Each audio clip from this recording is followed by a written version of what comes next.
Most people grow up believing they have a life, a possession, something given to them at birth, something they must protect, improve, manage, and eventually fear losing.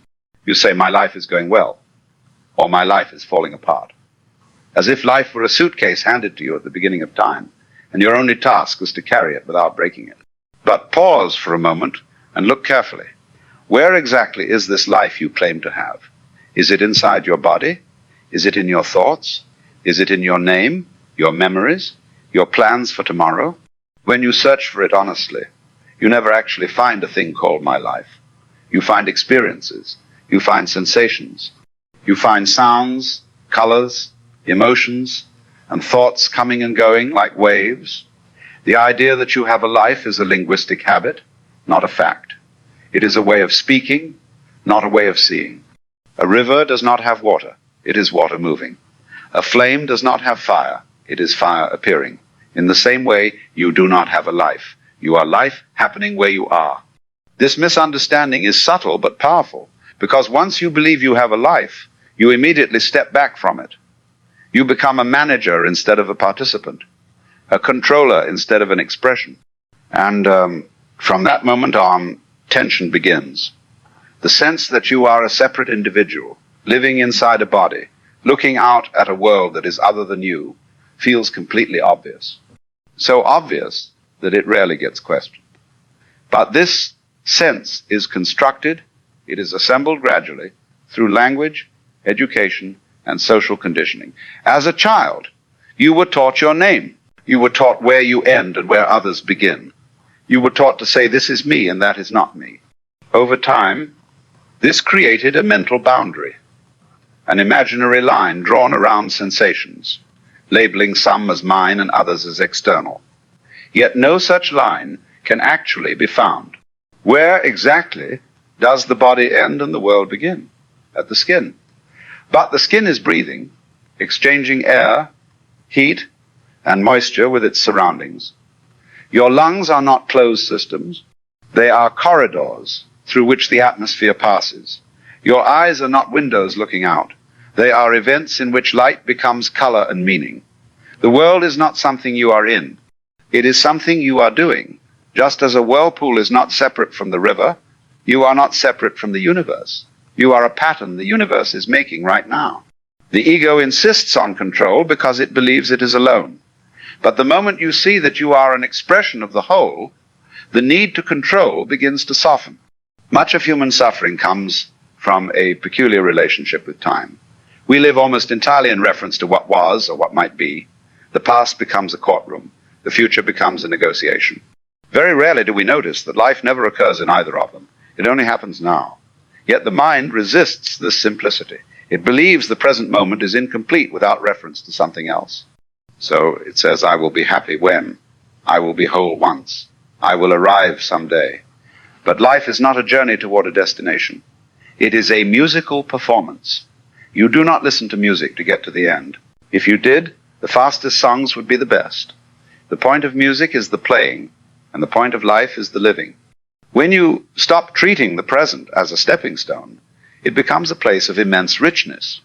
Ordinary moments regain depth. Breathing feels miraculous again. Silence becomes meaningful. You are not behind schedule. The universe is not waiting for you to catch up. You are exactly where life is happening. The desire to control life comes from a misunderstanding. You try to steer the river while forgetting that you are the current. From an early age, you are taught that survival depends on mastery. Control your emotions. Control your future. Control your environment. And for practical matters, this works to a degree. But when this attitude is applied to existence itself, it creates constant anxiety, because life refuses to be fully controlled. You can plan tomorrow, yet the next breath remains a gift, not a guarantee. You can build walls, yet time passes through them effortlessly. The more you tighten your grip, the more fragile everything feels. Letting go does not mean giving up. It means recognizing that the same intelligence that grows trees, shapes galaxies, and moves oceans is also breathing through you. You do not need to supervise your heartbeat. You do not instruct your cells to heal a wound. Life already knows how to life. Trust is not blind belief. It is seeing clearly that control was never truly yours to begin with. When control relaxes, presence deepens. When resistance fades, energy flows. You begin to move with life instead of against it. Pain is unavoidable. Suffering is optional. This may sound insensitive until you examine it closely.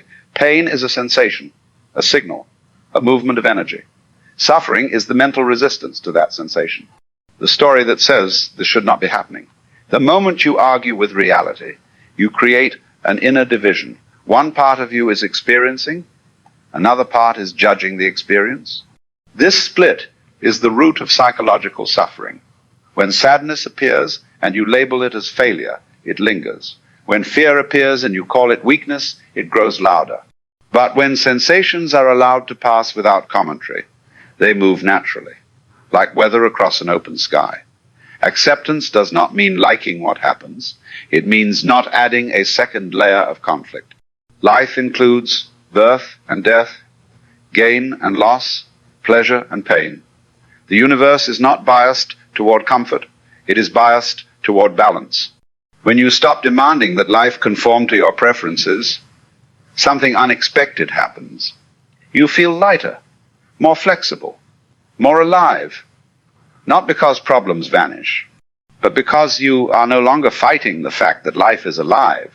Modern culture trains you to think of yourself as a spectator, watching life unfold like a movie. But this is another illusion created by language. You are not watching the sound of rain. You are the hearing of it. You are not looking at the sunset. You are the seeing of it. Experience does not belong to a separate owner. It is a continuous event. There is no thinker behind thoughts. There is thinking. No feeler behind feelings. There is feeling. This realization is deeply unsettling to the ego because it dissolves the central character. Yet it is also profoundly liberating. Without the need to defend an imaginary center, experience becomes fluid, spontaneous, intimate. You do not stand apart from the world. You are woven into it. Just as a wave is the ocean expressing itself in a particular shape, you are the universe expressing itself in a particular perspective. Nothing is missing. Nothing is out of place. The fear of death is the fear of losing the story you tell about yourself. Name, history, achievements, regrets. But stories require memory, and memory requires time. Life itself does not fear ending, because life never actually stops. It changes form. Before you were born, the universe was still happening. After you are gone, it will continue. What you call I is a temporary pattern, a dance, not a substance. When the dance ends, the music does not stop. Understanding this does not make life meaningless. It makes it precious. When you know that every moment is unrepeatable, you stop postponing presence, you listen more carefully, you love more honestly, you live more lightly, not clinging, not rushing, just participating. So we return to the beginning. You do not have a life. You are not a traveler passing through existence. You are existence passing through a form. The universe is not something you came into, it is something you came out of, like a leaf from a tree, like a wave from the sea. When this is seen, not merely understood but felt, the search ends. There is nothing to become, nothing to achieve in order to be whole. Life is already happening as you, breathing, listening, being. And in this recognition, effort softens into play. Seriousness dissolves into curiosity. You are not late, you are not early, you are here. And that is enough. Many people spend their lives searching for meaning, as if meaning were hidden somewhere, waiting to be discovered like a buried object. They ask, what is my purpose? What am I meant to do? Why am I here? But meaning is not an answer to a question. It is a quality of presence. When you are fully engaged, even the simplest act feels meaningful. When you are disconnected, even the greatest achievement feels hollow. Meaning is not imposed on life from the outside. It arises naturally when you stop standing apart from what you are doing. A child playing does not ask why this matters. The play itself is the meaning. In the same way, life does not require justification. It is not a problem to be solved. The need for meaning often comes from the belief that life must lead somewhere else. But when you see that life is complete in each moment, the question dissolves. You do not need a cosmic assignment. You are already participating in the unfolding of the universe.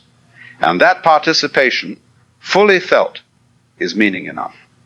Many imagine awakening as a dramatic breakthrough, a sudden explosion of clarity that permanently changes everything.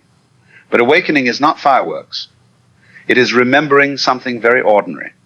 It is the recognition that you were never separate, never incomplete, never outside of life. This recognition does not eliminate personality. It does not erase preferences or emotions.